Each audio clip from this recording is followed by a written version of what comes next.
E novamente, nosso querido amigo Gustavo Gaio Fato comete algumas gafes, para não dizer outra coisa, ao comentar sobre saúde mental, neurodivergência, outros assuntos que são pertinentes à classe trabalhadora e que eu, como um doidinho de bairro, tenho meus 2 centavos a compartilhar, né?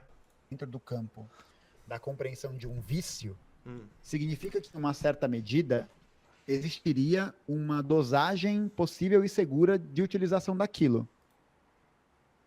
Ele tá falando aqui sobre vício em dopamina, né? Que é essa nova onda de venda de curso de coach, né? Pra tentar curar a pessoa desse vício e se sentir bem, tá ligado? É uma coisa de estoicismo pau mole 2.0, tá ligado? E aí ele começa falando que existe dosagens seguras pra aquilo. Pra dopamina eu acho que não, que né, faz parte, mas é de certo conhecimento que existem doses seguras pra tudo, inclusive pra algumas drogas, tá ligado? Não vou te dizer que, tipo assim, se você fumar só um pouquinho de crack você não vai viciar, não faça isso, mas já é um argumento meio falacioso, assim, sabe? Mas vamos lá. Certo? Mas whatever, não é isso que eu quero discutir, O porque que eu eu até acho que concordo. acontece é que a gente vive dentro, hoje, de uma lógica dominante de sujeitos performáticos. Exato. E isso é completamente verdade, tá ligado? Hoje em dia se vende uma ideia de que todo mundo tem que estar dando 400 ou 500% da própria existência pra poder produzir. E aí a gente vai falar de produzir o quê? O que esses coaches estão tentando te vender? Ah, você vai produzir mais criatividade, você vai ser um cara mais criativo, você vai ser um cara com mais força de vontade pra fazer alguma coisa? Não. Eles estão querendo te dizer que você precisa estar dentro dessa lógica de performance, dessa ideia de que você precisa estar sempre treinado, rezado, etc, forte, blá blá blá blá blá, porque você vai gerar mais dinheiro pra você mesmo. Só que no fim das contas você não tá gerando dinheiro pra você mesmo, né? Você tá gerando dinheiro pros outros. Então, a gente está sempre sendo levado a performar, a estar agindo de uma maneira determinada e que é muito fomentada por essa ideia de um equilíbrio, de uma constância. Tipo, você tem que ir treinar todos os dias. Você precisa comer direito todos os dias. Você tem que dormir bem todos os dias. Tipo, numa brisa que vai te colocando num certo lugar de obrigatoriedade. Exato, isso eu concordo também, tá ligado? Tudo que é vendido por esses coaches aí é que a gente precisa estar sempre dentro dessa ideia de que tem que ser tudo sempre perfeito. Você não pode quebrar sua dieta, você não pode dormir menos de 8 horas por dia, você não pode se dar o prazer de fazer alguma coisa que não tá dentro dos conformes dessa comunidade da alta performance, tá ligado? Aquela ideia do trabalho enquanto eles dormem. E ok, concordo. Como um trabalho. E aí eu acho que esse papo de vício em dopamina é uma forma de mascarar a precarização da vida em geral. Sim, isso é verdade. Então, tipo, por que as pessoas ficam tanto no celular?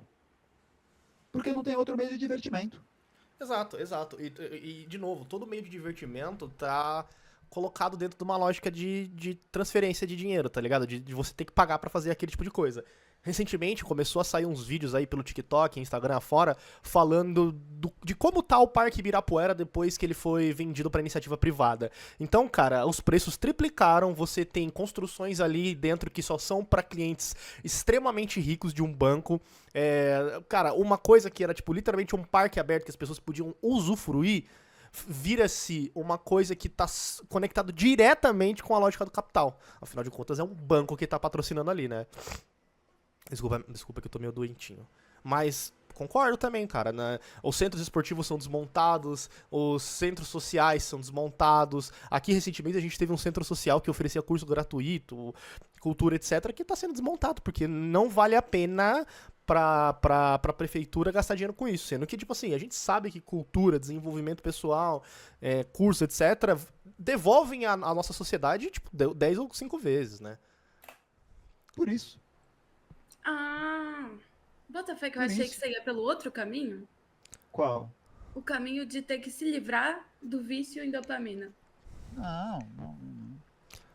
Porque Porque isso a nem ideia de se existe. livrar do vício em dopamina é assumir que esse vício em dopamina existe. Exato. Ok, concordo. Sim, você E essa nega. questão, não é, eu acho que é mais complexo do que isso.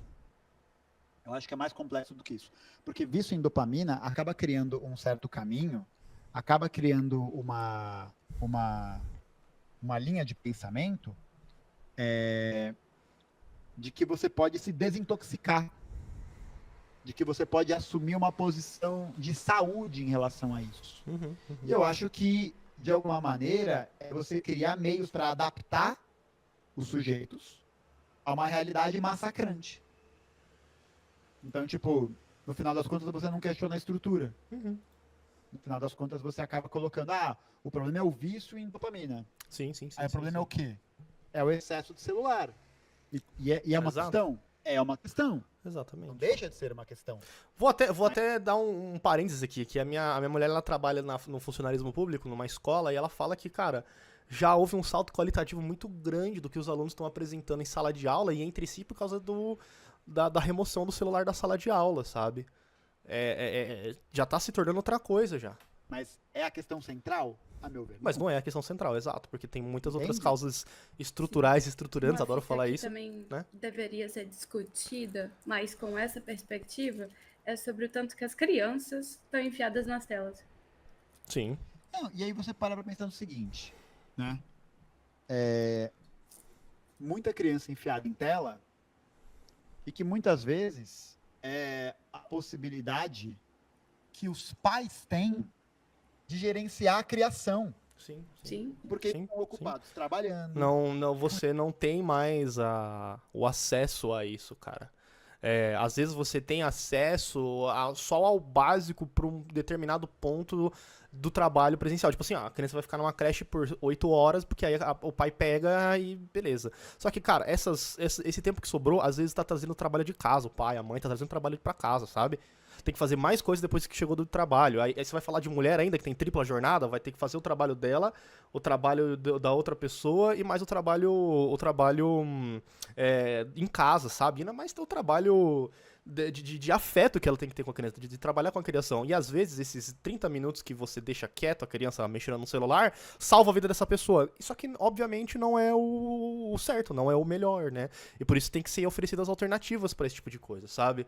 E talvez esse seja um ponto bacana pra organizações como, né, partidos já que podem não ser institucionais, não tem legalidade na eleição, etc., mas são espaços que devem ser preenchidos, sabe? Porque no momento que esses espaços existem, quem vai preencher é a extrema-direita, né? Você precisa trabalhar e você precisa meio que deixar o seu filho aqui em algum lugar pra ele poder, né, conviver, aprender e se ficar seguro, né, por um tempo enquanto você trabalha, vem aqui na nossa igreja evangélica, deixa aqui com não sei quem, sabe? Com esses trabalhos que são conectados com outro lado político, sabe? Talvez seja uma boa. Óbvio que eu não tenho a solução, né? Mas, né?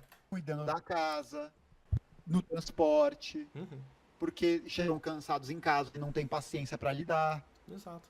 Pô, é um problema da economia política. E aí, essa brisa de vício em dopamina, detox, não sei o que lá. Pô, eu acho que não é falar para as pessoas não façam isso, porque a questão não é individual. É a Entende? culpabilização do sujeito sempre. Fala, Chua. Fala, Baldi. Exatamente, Tudo você bom, gente? Internaliza. Deixa eu falar oi pro meu chat aqui. Eu tô fazendo um reactão a jato, porque eu tô no meu horário de almoço, então eu preciso fazer esse negócio hoje antes que a pauta esfrie. Mas tudo bom, gente? Estejam bem-vindos. Individualiza a culpa do sujeito. Exato, exatamente esse o e problema. essa é uma lógica muito, muito padrão, sabe? De a gente tentar sempre vender a solução como uma coisa completamente individual, sabe? Não, você vai se salvar sozinho, sabe? Você aqui tem que fazer 700 coisas ao mesmo tempo, né? Mas vamos lá. A grande questão. Porque aí, se você fala de vício em dopamina, você está naturalizando.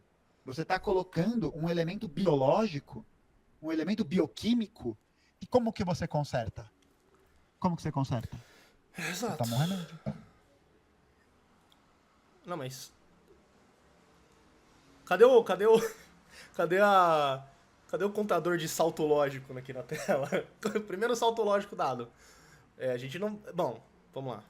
É a indução dos fármacos. Então, aí a galera lá do vídeo fala assim, mas por que você não entende o sofrimento, não entende não sei o quê, não entende não sei o quê. E o grande ponto não é negar que exista sofrimento psíquico oriundo desses problemas, né? Dessas questões. Agora, o que a gente vive hoje, Cruzinha, é uma dependência da juventude trabalhadora da psiquiatria, dos remédios. Começou.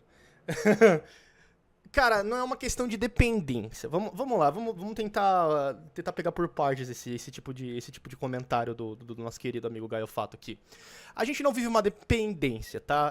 Obviamente que as pessoas elas vão voltar a um ponto de funcionamento sem remédios, isso vai demandar um tempo, etc. Mas não é uma questão de estar dependente disso. É uma questão de que, tipo, obviamente, né, tem questões estruturais que fazem com que a pessoa seja relegada a um lado da sociedade que ela precisa desses remédios pra funcionar. Só que, cara, eu falei no meu primeiro react a você, né? Quando a gente tem um diagnóstico, ainda mais um diagnóstico que pode ser relacionado a problemas ambientais, né? Não digo de ambiente no sentido de natureza, mas tipo assim, do ambiente que a pessoa tá inserida, do trabalho que ela tá inserida, da vida que ela tá inserida. Essas questões contextuais fazem com que a pessoa saia de um funcionamento padrão. E quando ela sai do funcionamento padrão, às vezes, para ela retornar para esse funcionamento padrão, precisa ser um remédio. Ninguém, assim... Ok, tem muitos casos que sim, que as pessoas usam as drogas, né, os remédios relacionados a problemas psiquiátricos, né, pra poder usar como alta performance, né, tipo Ritalina. Quando é época de vestibular, Ritalina sobe no mercado e, tipo, se eu tô fazendo uso, eu me fodo, porque não tem, tá ligado? Aí eu tenho que passar, cara, tipo assim, semanas... naquele sofrimento padrão de ficar sem remédio, porque o pessoal tá usando pra obter uma alta performance, tá ligado? Agora, você falar que existe uma dependência nesse tipo de farmacólogo, etc., porque, sei lá, a sociedade meio que tá naturalizando isso, cara, é uma visão muito simplista, uma visão muito resumida de um problema que é muito maior, tá ligado? Mas vamos lá. Remédios do diagnóstico. Vamos lá. Diagnóstico. Tipo, mano, não sei se você já passou por essa experiência, mas as pessoas hoje se identificam a partir dos diagnósticos. Sim, cara, a gente falou isso no último vídeo, velho. Não é uma questão de se identificar no diagnóstico, é uma questão de que quando você tá dentro de um senso de comunidade, quando as pessoas estão se relacionando por aquilo, elas gostam de buscar esses ambientes confortáveis para elas poderem se identificar com outras pessoas. A primeira vez que eu tive contato com uma pessoa neurodivergente, também já sendo diagnosticado como uma pessoa neurodivergente, cara, é um alívio, porque pra mim, meio que, não vou dizer que naturaliza nem normatiza, mas faz com que eu me enxergue como uma pessoa normal, porque outra pessoa tem esse comportamento, entendeu? A gente não tá se identificando pelo nosso diagnóstico. Óbvio, né, que pode ter aqueles casos daquelas pessoas que começam a criar traços de personalidade baseados nessas questões psicológicas, né? Ah, tá, eu me vejo como... Eu fiz um teste aqui, eu me vejo como um TDAH. Ou pior ainda, quando a gente tá começando a entrar em doenças muito mais sérias, né? Tipo assim, doenças que são... Que precisam do uso de antipsicóticos, por exemplo. Ah, eu sou um psicopata. Ah, eu sou não sei o quê. Ah, eu sou... E também existe também o fato de que você tenta criar desculpas relacionadas à neurologia, relacionadas à psiquiatria da pessoa, para comportamentos que são negativos. Sabe? Isso eu já vi muito, sabe? Ah, não, ele faz isso porque ele é... Como é que é o nome que o pessoal fala? Narcisista. Ele faz isso porque ele é um sociopata, tá ligado? A gente, óbvio que tá começando a existir essa diminuição da seriedade dessas coisas por uma questão estética, às vezes, sabe? E isso eu concordo com você, acho errado. Mas, claramente, não é isso que você quer dizer. E o Chua deixou um puta de um comentário aqui. E não é como se a neurodivergência não fosse um fator determinante pra nossa identidade. Exatamente, cara.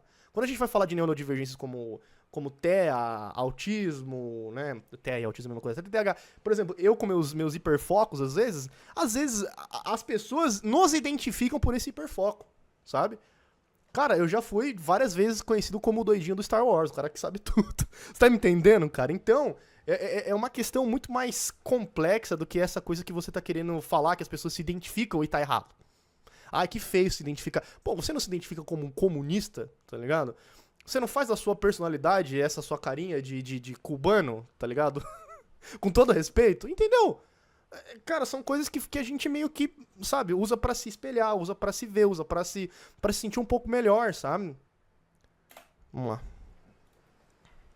É como se o diagnóstico fosse um marco da identidade, um marco essencial, tá ligado? Cara, ainda mais quando a gente tá falando de diagnóstico de questões neurodivergenciais, ou até questões psiquiátricas mais profundas, acaba se tornando, sim, sabe? Parte da nossa personalidade, parte da nossa história de vida, cara.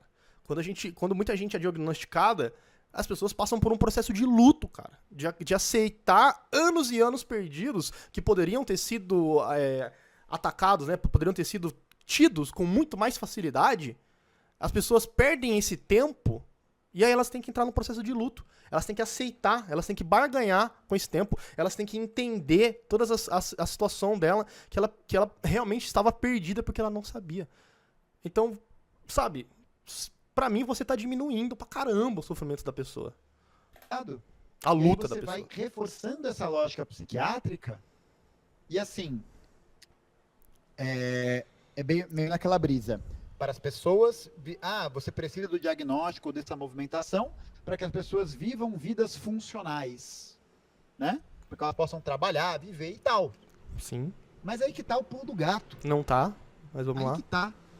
Porque se você vai caminhando por isso, você nunca vai sair da psiquiatria como solução.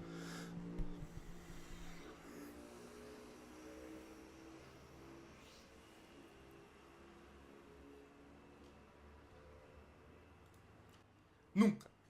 Cara, de verdade, assim, eu não sei que tipo de profissional você já teve contato, ou que tipo de pessoa que passou por esse tipo de, né, profissional você teve contato, mas toda vez que eu passei por um profissional relacionado a esse tipo de sofrimento psíquico, existe um período em que você entra com a medicação, você faz uso da medicação, você recupera o que eles vão considerar como sei lá, seu comportamento basal, se você que gosta de falar de coisa científica, e aí você começa essa retirada do medicamento. E aí você começa a criar formas paliativas, coisas que são além da medicação, exercício, terapia comportamental, cara, você tem vários tipos de terapias que você pode fazer, e não é só terapia de você ir lá, fazer uma entrevista, conversar, ter dicas de vida, etc. Mas existem várias coisas que você vai fazendo ao redor do seu problema para que você não volte a ser medicado. O medicamento te leva até lá. Às vezes, ele vai ser usado para te manter lá. Porque existe também uma relação de codependência muito negativa com alguns medicamentos, sabe? Algumas situações que vão ser... algumas coisas no seu comportamento que vão ser alteradas por causa do medicamento, que é totalmente negativo. Vai afetar você de uma maneira muito negativa. Um exemplo que eu gosto de dar é a cetralina. Além de não deixar você gozar, a cetralina também vai afetar coisas, tipo, de autodefesa sua. Você vai se tornar uma pessoa muito... como é que eu posso dizer? Você vai se tornar uma pessoa super dócil. Você nunca vai ter raiva, você não vai ficar nervoso. E às vezes isso vai muito contra o que é a sua personalidade ou a necessidade que você tem às vezes. Então, realmente, cara, não é uma dependência. Você não vai estar viciando em cocaína. Tipo, a gente não tá mais na época do Freud, que ó, dá 2 tecos e vai ficar suave, tá ligado? E vai comer sua mãe. O povo quer gozar! O povo quer gozar! Você tá entendendo? Não é assim, não é simples assim, sabe? Vamos lá. Cara, então, aí o pessoal aqui fala, sabe? Cada pessoa vai ser oferecida algum tipo de tratamento secundário, né? Que tá conectado com a medicação, que tá conectado com a sua mudança de vida, sabe? Meditação, por exemplo, o Miguel falou, cara, eu também não consigo fazer meditação porque a meditação me deixa ansioso. Eu lembro uma vez que me ofereceram usar ASMR de meditação, e aí eu ficava com uma pulga atrás da orelha, porque eu ficava pensando assim, puta, e se eu estiver ouvindo essa meditação, aí do nada vem um gritão assustador na minha cabeça, tipo, ah! Mano, tá entendendo como é a cabeça da pessoa que é ansiosa e tal? Não é tão fácil. Aí existem outras formas de você desenvolver uma forma de continuar funcionando normalmente sem precisar da medicação o tempo inteiro, mas vamos lá. Porque você tá alicerçado no diagnóstico. Não tá cerçado. Você tá preso nisso. Diagnóstico não é uma sentença. Não é uma sentença, cara. Não é uma sentença. Não é, toma aqui, 9 anos de prisão. Tomou, tá ligado? Prisão perpétua por ser cringe. Tá entendendo? E aí, isso Não vai é virando- isso, mano. Não é isso. enfim. Tipo, cara, eu vou fazer uma proposta pra galera do chat antes que a galera comece a me xingar. Que é o Eu não Vai xingo, rolar. tá, Gaiofato? Vai rolar. Não, é isso, tô nem aí, velho. Tô nem aí, pode xingar, não tô nem aí. Ele não tá nem aí. Porque eu quero Menos quando é o Pedro Ivo botando ele de Pikachu. Aí ele fica bravo. que as pessoas vão ver. Brincadeira. abram o manual de psiquiatria da Associação Americana. A galera acha que eu tiro as informações, Corezinha, do meu rabo. Tá aqui, tá? A galera acha que eu não leio. Uhum. Porra! Tá ligado? Porra, eu sou completamente dodói das ideias. Claro que eu vou ler sobre temas sobre ser dodói das ideias. Tá bom. Tipo, abre o manual de psiquiatria Ah, da abre. Associação Americana de Psiquiatria, Sim. que hoje é a linha dominante nesse tema, o Uhum. DSM-5, Manual de Uhum. Diagnóstico. Você abre lá para ver quais são os sintomas que te colocam, por exemplo, com alguém que tenha, sei lá, TDAH, por exemplo, Uhum, uhum. e são as coisas mais comuns possíveis. Parou! Vamos abrir aqui. Olha que legal. Eu tenho internet. Eu posso ver. Primeiro, vamos começar falando alguns detalhes sobre o DSM, tá? Ele não funciona com sintomas, tá? Porque sintoma, eu vou falar pra vocês as 3 diferenças, tá? A gente tem sinal, sintoma e critério. Sinal é uma observação de manifestação patológica feita por terceiros ou por testes, tá? Então, o cara dá sinais que ele tem TDAH. Sintoma é uma observação subjetiva sua. Você vê isso. Você vê isso em você mesmo. Tá ligado? Critério são diretrizes para realização de um diagnóstico, que aí vai ter um julgamento clínico, como se fosse uma jurisprudência, tá? Para ver se aquilo realmente tá conectado com o que você tá vendo como sinal e sintoma, tá? E, novamente, e aí eu falei com uma pessoa que é psicóloga mesmo, uma pessoa treinada, uma pessoa formada, e me falou que toda a questão do critério, ela é muito mais complexa. Não é só simplesmente falar assim, você sente isso, você sente aquilo. E aí ele falou assim, são as coisas mais comuns do mundo. Vamos lá. Transtorno de déficit de atenção e hiperatividade. Critérios diagnósticos. Deixa eu dar um zoom, vocês estão conseguindo ver? Não, tá bem baixo, tá pequeno. Aqui são alguns critérios que vão ser avaliados por meio de sintomas, sinais, testes, entrevistas, etc. Isso aqui são coisas que vão ser observadas pelo profissional e aí depois eles vão ser adaptados para dar um diagnóstico. E, novamente, diagnóstico, ele é vivo, ele pode mudar a qualquer momento, tá? Dentro desses testes, você vai testar atenção, etc. Mas vamos ler aqui, né, já que ele gosta de ler. Desatenção, tá?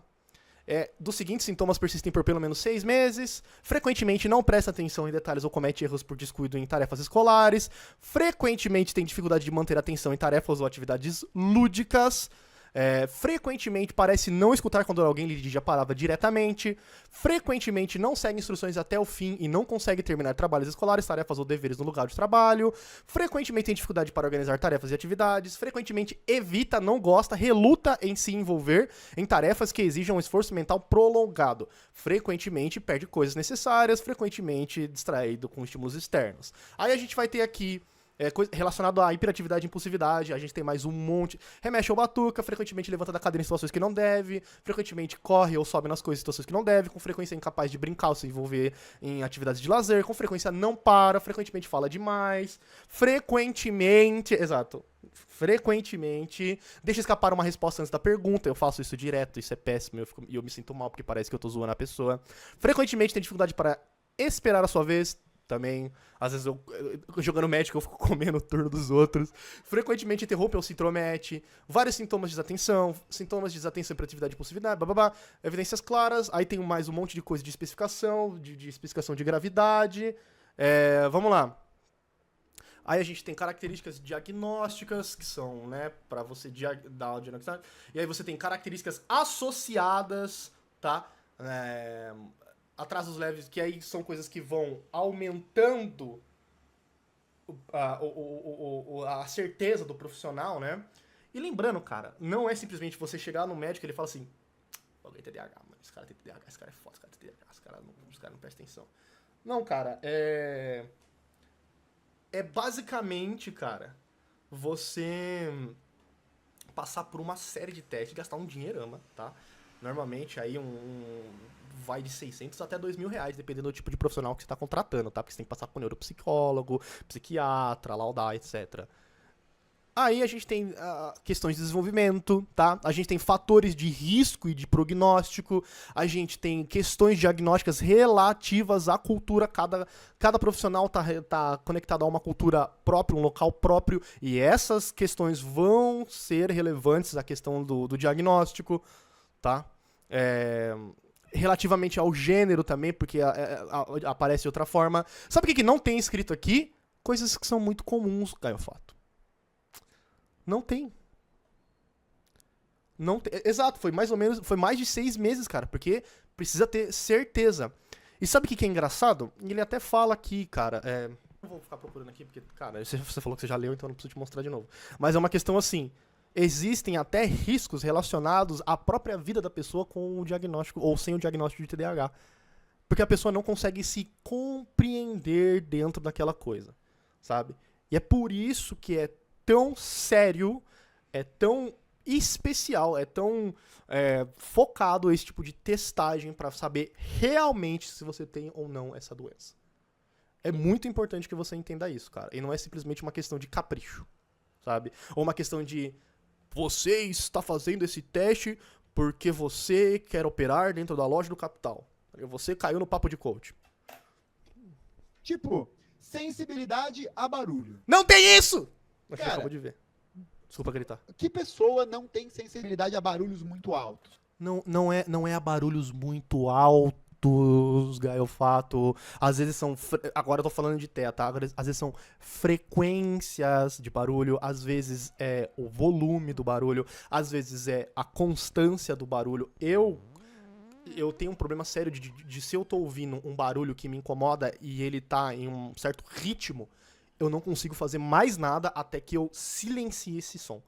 Aqui, eu moro numa avenida, de vez em quando fica um pessoal na rua de baixo fazendo o reabastecimento do posto de gasolina. E faz um pip, pip, pip, pip. Acho que até dá pra ouvir agora. Eu não consigo fazer nada até que esse som suma.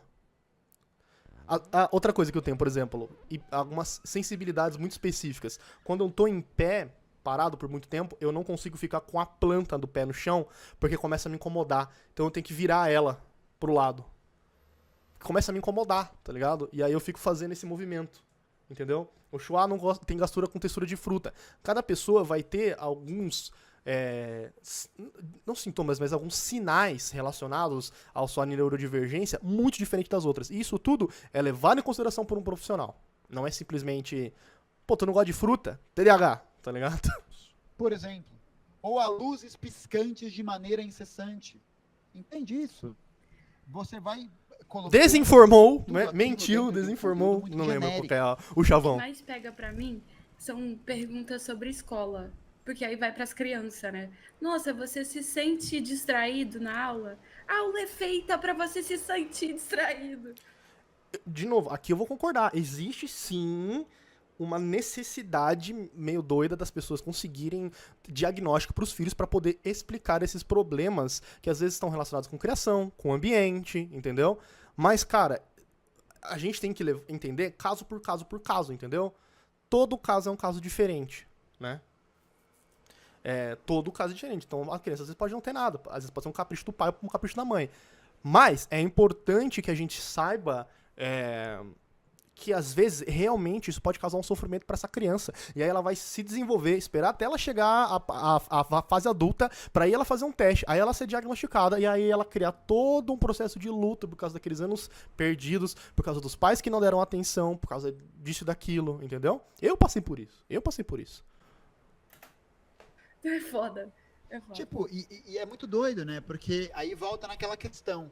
Joga numa perspectiva E de novo, isso que vocês estão falando aqui no chat, o pessoal tá falando no chat que algumas pessoas têm problema com textura de fruta, é uma das coisas que é interessante da gente se identificar e entender um ou outro. Porque senão, tipo, o cara tem frescurinha de comer. Tá ligado? Não, cara, às vezes é uma coisa real, do cerne da pessoa, sabe? Eu tenho um problema com texturas de coisas meio emborrachadinhas, eu não gosto. E eu não como, entendeu? E tem algum problema com isso? Não, sabe? Totalmente ideal de como o sujeito tem que ser. Então, você tem que prestar atenção igual a todo mundo. Uhum. Você tem que ter a sensibilidade que todo mundo, né? O que é normal, entre muitas aspas, né? Entre o que é normal, tem. Exato. Eu acredito nessa questão de que não existe comportamento normal. Existe um comportamento que é esperado da pessoa. No entanto, quando a gente tá falando de neurodivergência, isso aí vai falar lá no seu último vídeo, que você fala que todo cérebro é diferente, é que existem bases de comportamentos, existem nível de comportamento que é esperado dos seres humanos, sabe? Às vezes o tempo de resposta, às vezes um tempo... E óbvio que existem margens de erro ali aqui. Eu lembro que minha psicóloga falava isso pra mim. Só que existem coisas que, sabe, não dá. Aí você vai criando uma régua de normalidade. Qual que é essa régua de normalidade? É a régua de normalidade de um operário funcional. Isso, eu concordo. Até o momento em que você não é mais um... Por que as pessoas... Tipo, é isso. As pessoas Só que afeta vão pra muito, esse caminho, afeta muito mais do que só trabalho. vez Né? mais. E por isso que tem que ser um pouco mais Por quê? complexo nessa né, questão. da psiquiatria e tal. Por quê? Porque é para serem sujeitos funcionais. O que é um sujeito funcional na sociedade capitalista, Cruzinha? Que trabalha. Tem o Trabalha. alcoólico funcional também, né? O alcoólatra funcional, Tinha sim. um parente meu que as pessoas não Eu já se conheci um preocupavam com o viciado alcoolismo dele, porque em drogas funcional. era só depois do trabalho. Ele tá trabalhando, então tá tudo bem. Tá ligado? Mas era todo final de semana bebendo pra caralho. Chegava do trabalho, bebia pra caralho. Mas acordava às 6 horas da manhã pra ir fazer o Uber. Então tá suave. Uhum. Tá suave. Alcoólico funcional. Conheço gente assim. Tipo, eu acho que... E aí a galera vai pros os extremos. Porque eu acho que existem pessoas que precisam dessa... De assistência para conseguirem ter uma vida, né? Sim. Mas eu acho que vale a reflexão. Por que a gente tem visto um número crescente de diagnósticos, um número crescente dessas detecções Será que é porque no ficou. nosso tempo? Será que é porque ficou mais escancarado? Será que é porque realmente os fatores ambientais fazem com que as pessoas se adoeçam? Sabe? Não, mas Porque as aí pessoas... é aí que vem o ponto da crítica a você, eu acho. Que é a questão neurociência. de antes... Não, pô, é que antes ninguém se importava com isso. Aí Exato, agora ninguém se importava. tem se falado que as pessoas vão buscar terapia, Exato. vão buscar psiquiatra. E às vezes é por isso que essa é a face mais positiva dessa coisa de se identificar com o outro, que também tem um diagnóstico similar, que também tem um trabalho. Esse foi na live, é o meu Slack. Foi na live, é o meu Slack do trabalho. Psiquiatra, vão buscar coisa. Aí acabam... Muitas coisas, por exemplo, nem estavam lá no código... Como é que é o nome? Exato, no DSM. O DSM já teve 100 páginas, ou seja, a gente tem quase 1000. E ainda tem os livros apêndices que lidam com doenças específicas, sabe? Aqui, o Shaw falou, nasceu nos anos 90 e ninguém sabia o que era autismo. Cara, na minha época, falavam que eu era muito disperso. E aí eu fui descobrir anos depois que era minha hiperatividade. Que eu não conseguia me concentrar numa coisa, que eu fazia tudo, fazendo um monte de coisa ao mesmo tempo, sabe? Exatamente, é importante isso, sabe? Você disponibilizar e de você, não diria normalizar, de você tornar popular a capacidade da pessoa poder procurar um diagnóstico pra ajudar com esse sofrimento. No DSM. Isso. Nem estavam. Por exemplo, a galera tá... Como já disse tio João, ninguém na antiga civilização suméria morria de câncer no pâncreas. Quer dizer que não existia câncer no pâncreas? Tá ligado? aí comentando, mas como poderia sair disso? Vocês veem alguém que faz a defesa incessante da psiquiatria ou da medicalização excessiva falar sobre o fortalecimento do centro de atenção psicossocial? Eu nunca vi ninguém que faz uma defesa incessante da psiquiatria, mas eu já vi pessoas que fazem defesa incessante da saúde mental. E muitas dessas pessoas defendem que os ambientes sejam melhorados, que as condições de trabalho sejam melhoradas, que a gente consiga ter acesso grátis, fácil à saúde mental, sabe? Os CAPs. Agora, Você você não falar que não vê isso é a mesma coisa que, puta, é um espantalho da porra, tá ligado? Eu vou criar um bagulho que não existe e aí eu vou bater nele, tá ligado? Porque o CAPS é uma saída da psiquiatria. Você vê alguém falando sobre redução da O CAPS, às vezes, é a última fronteira entre a pessoa tirar a própria vida e, né, ou não. Tá entendendo? jornada de trabalho? Falam, Vamos Fala pra caramba, cara.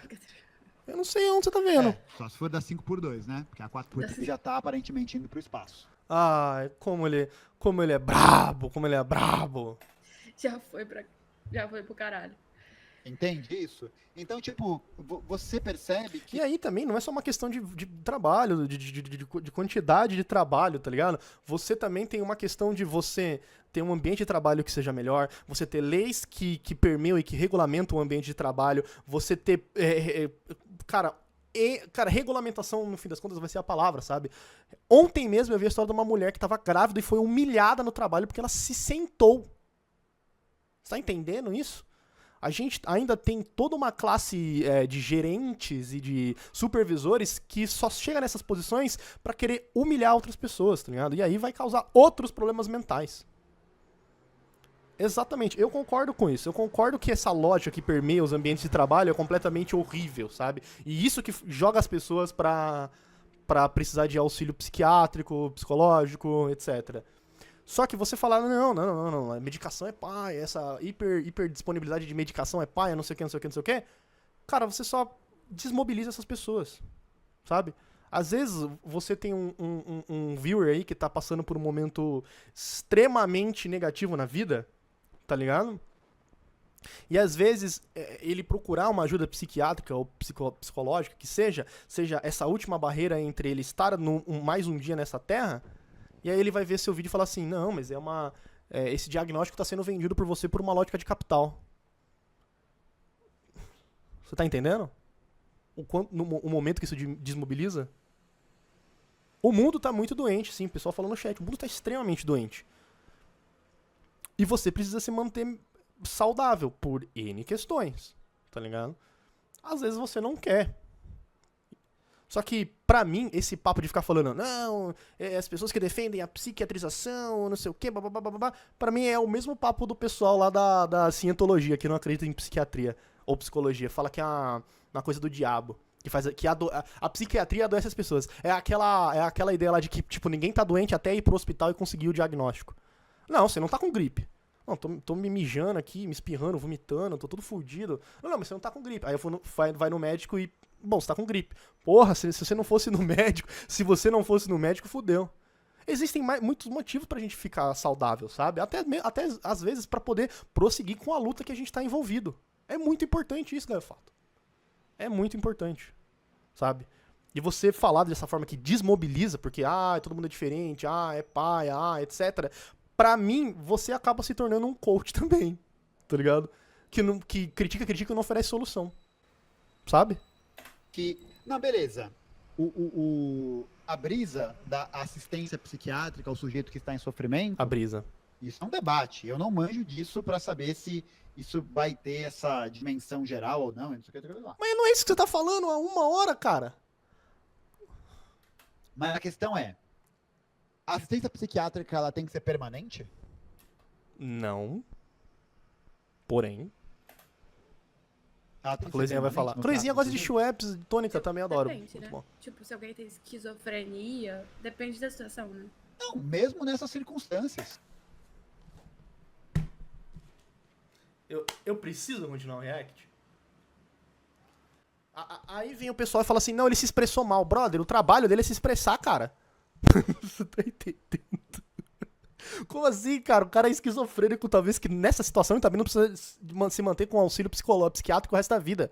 Tu já viu uma pessoa esquizofrênica, Gaiofato? Se você não viu, eu te recomendo muito. O Vilela, não, como é que é o nome do outro rapaz lá? O Petri, ele tem o programa dele lá, que ele fala com gente normal. E aí tem um rapaz, Gustavo, o nome dele, que tem esquizofrenia, cara. Vai ver se aquele cara pode parar um dia com a medicação dele, pra ver o que acontece. Pra ver como é que as paranoias dele vai voltar com tudo, como é que ele vai se machucar, como é que ele vai tentar se matar. É muito além da sua concepção, da sua vivência, cara. Você tá entendendo? Eu até falei com a Elô também, lá do grupo do João, cara. A dificuldade que é manter uma pessoa esquizofrênica usando a medicação continuamente já é um problema em si. Agora você vai querer tirar isso da pessoa... E a gente tá falando de coisas muito mais graves do que a gente tá falando de uma pessoa que tá com um caso depressivo, por exemplo. Um caso depressivo, às vezes, pode estar relacionado com uma distimia. A distimia é eterna. Aí, ó, meu irmão do meio é esquizofrênico. Todo mês tem que mudar os remédios. Tira um, coloca mais dois, depois dois. Tá entendendo? É muito mais complexo que isso, cara, de que uma epidemia de psiquiatrização. Algumas pessoas precisam disso pra viver. As pessoas que não precisam disso pra viver eternamente vão chegar um momento que elas vão ser desmamadas do remédio. Ou você acredita que todo psiquiatra, todo profissional, toda pessoa que tá nessa área, né, do cuidado da saúde mental é algum tipo de demônio infiltrado do capitalismo. Vocês estão entendendo? Não tem como, cara. Tu não pode falar uma porra dessa, velho. Não pode falar um negócio desse, cara. Porra. Chat, ele está cometendo um pós-modernismo? Mesmo nessas circunstâncias, né? Eu não Tipo, sei qual te que é o responder. objetivo? Qual que é o objetivo, né? O objetivo é ele não se matar! Isso na pessoa esquizofrênica. Mas a pessoa com depressão? Mesma coisa, para ela não se ficar na merda. Cara, eu não sei se você já conheceu uma pessoa com depressão. Eu posso falar um pouquinho, né, de momentos que eu tive assim, que foram situacionais, tá? Eu não levo isso pra minha vida inteira. Mas, cara, é do ponto de não conseguir escovar o dente, não conseguir tomar banho, não conseguir sair de casa, não conseguir conversar, não conseguir nada, tá ligado? Você se travar em uma bola que se retroalimenta, porque se você tá ansioso, você tá depressivo, você fica ansioso. E aí você entra com um remédio, cara, e você consegue travar esses sentimentos de entrarem com tudo na sua ideia, tá ligado? Cara, eu cheguei isso aqui, ó, de fazer besteira. E aí você vem falar esse tipo de coisa, sabe? Eu parei de usar remédio. Eu tive um período de desmame. Eu comecei a mudar a minha forma de vida. Eu comecei a mudar... Cara, é um monte de coisa. Hoje em dia eu estou num lugar muito bom, tá ligado? Eu ainda tenho a TDAH, que me atrapalha de vez em quando. Eu escolho não tomar remédio, sabe? Mas eu escolho também porque é meio caro conseguir. Não o remédio em si é caro, mas, tipo, ou você conseguiu uma receita, você tem que passar por um psiquiatra, e o psiquiatra é um trabalho demorado, e às vezes pra mim, cara, como eu já sou um cara adulto que conviveu com isso a minha vida inteira, eu tenho formas de criar, como é que fala? Tipo, campos de força ao redor desse meu problema. Ainda me incomoda muito, ainda sou disperso, entendeu? Então é importante você entender isso, cara, que é uma questão de qualidade de vida também. E que nem tudo é pra sempre. Mas se é pra sempre, você tem que entender e respeitar. Tá ligado? Acho que o objetivo Passa no CAPS. Talvez seja bom. dessa linha, o objetivo desse pensamento é garantir que esse sujeito possa viver, possa Exato. ter... Tem hora que parece que a ideia, a razão tudo é o capitalismo, esquece o resto e foca na revolução. Não é assim. Exato. Porque se não tiver gente viva pra fazer revolução, não tem revolução, né, parça? Enfim, buscar suas questões, né, melhorar a sua qualidade de vida, etc, etc. Mas é torná-lo dependente da psiquiatria? Ninguém tá fazendo isso. Eu cara. acho que não. É. Não deveria ser. Ninguém tá fazendo isso, é exagero meu, tá? Porque eu não conheço todo mundo, mas, cara, na questão de profissionais sérios, óbvio que também existem as massas podres que não deveriam existir, afinal de contas a gente tá falando de saúde aqui, né? Mesma coisa que, acho que você usou como exemplo a questão lá dos médicos lá oferecendo cloroquina na Covid-19. Nossa, faz tanto tempo assim. Entendeu? Eu entendo a sua desconfiança, mas caramba, cara. Tá ligado? É que nem falar que todo comunista é um terrorista, tá ligado? Não é, mano. Salve Gui, salve camarada. Tudo bom? Vamos lá. Não Não deveria. deveria ser. Não deveria E ser. o que hoje existe, Uhum. e aí é isso, é essa questão da crítica, gente. Essa questão. Não tô falando, sei lá, né, contra a medicalização em absoluto, contra a farmacologia, não sei o quê. Não é isso. O momento todo você não deu um argumento pró a busca desse tipo de coisa. Você só relativizou e diminuiu. Criou um espantalho e ainda bateu nele. Não é dizer que o remédio não funciona. Não é isso. Não é esse o papo. Tem Mas uma o lance perspectiva materialista sobre o problema, né? Mas aí, Corizinha, beleza, tem uma perspectiva materialista, dialética, cima, baixo, baixo, cima. A gente tá tendo essa perspectiva materialista. Afinal de contas, eu tô falando como uma pessoa que sofre dessas coisas, que já sofreu, sabe? Caramba, cara, você já postou, Jag? Eu vou ver depois. Eu tô fazendo isso aqui correndo pra mim poder voltar ao trabalho. Mas a perspectiva materialista é: quais os danos causados pela medicalização de uma pessoa? Quais os danos causados pela não medicalização na vida de uma pessoa? Tá entendendo? É aquela fita da saúde pública. R$1 investido em saúde pública é R$2 de volta no desenvolvimento do seu país. Eu entendo o que você tá falando. Eu entendo, mas eu Eu discordo. entendo. A questão é, como que você vai conseguir prover uma saída dessa situação da psiquiatria se o discurso dominante hegemônico é justamente um discurso psiquiátrico? Mas é mesmo? Sabe? Eu acho que eu devo estar vivendo num Brasil diferente, sabe? Vamos lá. De internação, de medicalização. Porra, de tipo, fui professor de escola. Uhum. Fui professor de escola durante 10 anos. Eu também. Não de escola, de curso. E assim, Mesmo é tempo. experiência anedótica. Eu não tenho o diagnóstico das crianças na minha mão. Eu não tenho isso. Sim. Eu não tenho o diagnóstico de todas as pessoas do Brasil, etc. Mas você tá falando Não como tenho. se você tivesse. Mas o mérito é, uma criança não pode ser Eu não aguento! agitada porque ela é criança. Sim, Porque sim, sim. Não, exato. Por isso que diagnóstico é diagnóstico, sabe? Cara, tu não vai num médico. Assim, vamos falar a realidade aqui. Se você não vai num médico, você escolhe o médico, bota a sua criança lá e fala assim: ele não tá prestando atenção, e o médico fala assim: caralho, não tá prestando atenção? Toma, Ritalina! Blum! Não é assim. Não é assim. Não é assim. No entanto, acontece, cara. Acontece muito de você pegar profissionais intermediários da saúde, por exemplo, dentistas, e ir atrás deles nessa medicação. Então já vi dentista que dá Zolpidem, dentista que dá Ritalina, dentista que dá um monte de coisa, e até farmacêuticos mesmo. Inclusive, meio que tá rolando essa coisa aí o Conselho de Medicina vai ser meio que passado por cima pelos farmacêuticos, né? Porque os farmacêuticos vão ter meio que a palavra final. Acho que é isso. Acho que é isso a ideia.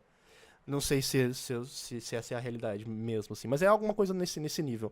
Então, cara, você tá me entendendo que existe uma discussão muito mais profunda nisso do que simplesmente o mundo está medicalizado. Tá me entendendo? Não é isso. Entende? Não, esse bagulho das crianças medicadas. Eu acho foda mesmo da muito. criança Até medicada. porque Eu acho muito errado. esses dias- Mas, Uma parente voltou falando que o bebê de 3 anos, o médico não era nem um psiquiatra, era um pediatra. exato. E Não. nosso trabalho é educar também nessa questão, sabe? Provavelmente seu filho tem TDAH, tem déficit. Como é que é? Déficit- Hiperatividade. Hiperatividade. Mas, Hiperatividade. tipo, mano, que criança não é hiperativa, pelo amor de Deus? Sei lá também, né, galera? A gente tá falando, às vezes, de uma questão de observação muito focada. A gente tem que entender mais qual é, né, a compreensão total da hiperatividade dessa criança, sabe? Se é um ponto que tá impedindo ela de funcionar, aí a gente tem que começar a fazer uma investigação mais a fundo, sabe? Não é só uma questão de você tá falando isso, aquilo, sabe? Ah, você é pai, você não sei o quê. Tá entendendo? Vamos lá. Não, Mas beleza, tem gente que foge. Tem gente que foge da Exato. gente. Mas Sim. 3 Ah, anos? Dom de Apolo. Puta que pariu. Não é 3 anos. É. Cara, se eu não me engano, 3 anos é onde você começa a realmente ver essas questões.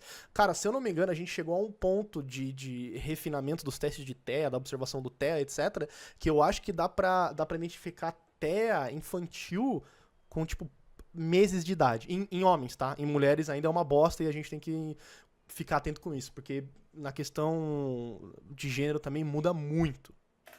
Isso, tipo, e não é negar que não existam esses casos, né? Não é negar que isso exista, mas a questão é que isso se tornou comum. E isso é um problema, Esse negócio de É um torno problema, comum é muita porque visão também de vai na senso mesma comum, lógica sabe? que eu acho que a gente vive muito hoje, Uhum. que é a lógica de evitar a qualquer custo o sofrimento. Imaginar que seja possível Ai, não, antecipar e ai, tirar não. qualquer tipo de sofrimento da vida. O Porque hoje a lógica gaiofato budista não é real, ele não muito pode te ligado machucar. também a esse ideal de performance do sujeito É só não funcional, querer. do sujeito trabalhador, do sujeito neoliberal. Acima da. Né? Atingir isso. o Não é Nirvana. que você tem que ir na academia. Você tem que ir na academia todos os dias. Você tem que comer bem todos os dias. Você Eu tem que eu fazer tudo bem, concordo, isso tudo a gente já ótimo falou todos já, os né? dias. Uhum. Não vou Então, repetir. Isso vai gerando uma culpa enorme. Porque isso se torna cultural. Isso vai se tornando propagado, divulgado e tal. E uma dessas dimensões Exato, é justamente a dimensão de que Aqui, falou a tudo, gente Gui. não, Você não parece o pode Flash, você não sofrer parece a criança que a gente não deveria completamente sofrer. insana, aí não. Você De não que, tem tipo, mais um sofrimento problema. é algo Entendeu? É muito errado, diferente tá de uma pessoa ligado? pra outra. Sofrimento é algo não é legal.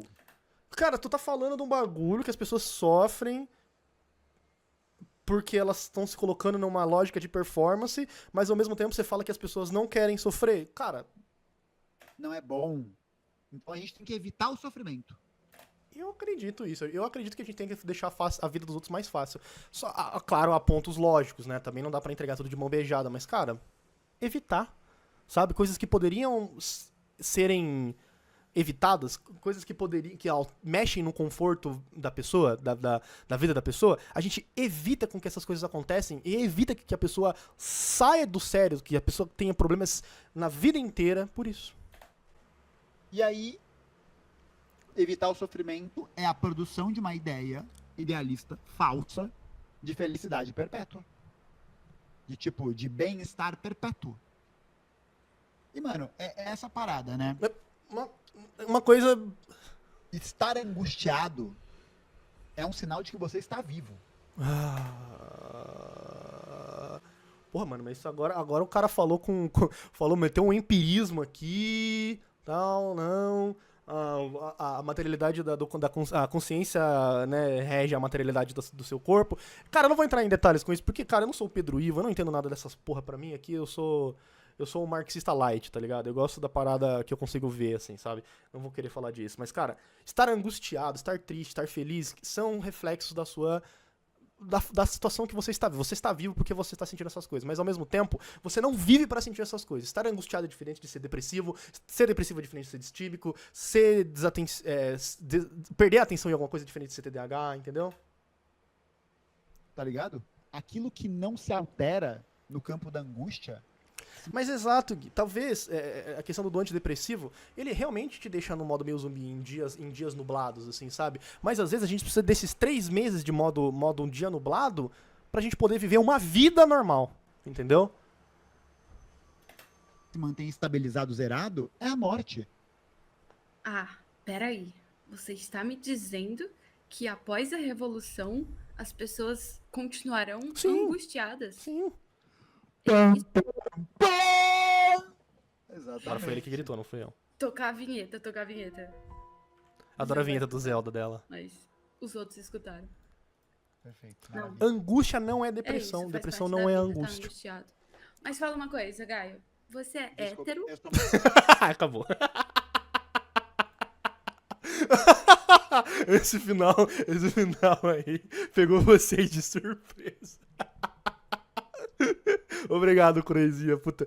Croizinha, você saiba que você é muito necessário. Eu gosto muito de você. Sem você, de verdade, eu não rendo nada no trabalho, eu não faço minhas coisas direito. É muito bom ter uma voz igual a sua que... Não vou dizer que não se leva a sério, porque parece que eu tô sacaneando, mas que tem esse approach light a coisa. Mas, de novo, estar angustiado, feliz, etc., não é a única coisa que você precisa dar pra vida. E são sinais que você está vivo. Mas, de novo, existem diferenças, existem situações que qualificam esses problemas, entendeu? Você não tá só dodói aqui, você não tá só dodói ali, você não tá só tristinho aqui, você não tá só angustiado porque você não pode comprar uma coisa nova, ou se você tá sobre... E se você tá sobre a age do capitalismo, sabe? Ah, eu preciso consumir mais uma coisa, tô angustiado. Não! Depressão é outra coisa. Depressão é muito diferente. E...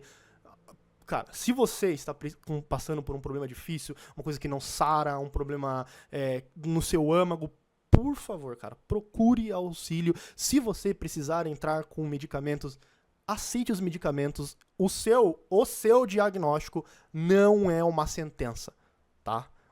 É uma questão de qualidade de vida, camaradas. E vocês precisam estar vivos para ver isso aqui mudar e ajudar isso a mudar. Gente, muito obrigado pelo react, muito obrigado pela presença de vocês aqui no chat. A gente volta quando a gente voltar. Esse react vai direto ali pro pessoal ver offline. E é isso, gente. Muito obrigado. Um abração pra você. Um abraço, Croy. Um meio abraço pra você, tá, Gaiofato? Até a próxima.